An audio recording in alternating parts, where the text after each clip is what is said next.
Now, this illustration deals with protection in accessory type buildings, or even it could be a garage. But now notice if you route power out there to those facilities, then notice that 210.8A2 requires at least one receptacle installed in addition to any receptacles that might be in 210.52G. You got to have this receptacle installed if you run power out there.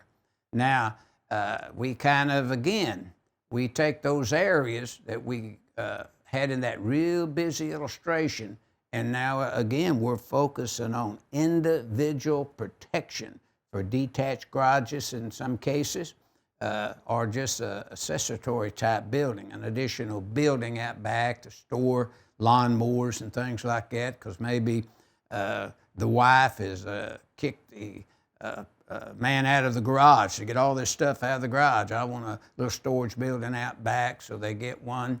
And so these are the rules. But notice the overcurrent device in the service equipment at the building where the branch circuit originated. 210.19A1A and 210.20A is sizing the conductors, protecting the conductors, and then you protect the conductors, remember, in 240.4, but you protect equipment that's card and plug connected out there with 240.3 if that be the case. So this illustration is dealing with storage buildings, any kind of accessory type building. And that's what figure 10-25 is doing, is taking this area and calling it into an individual illustration to illustrate all those areas that we previously looked at in that real busy illustration.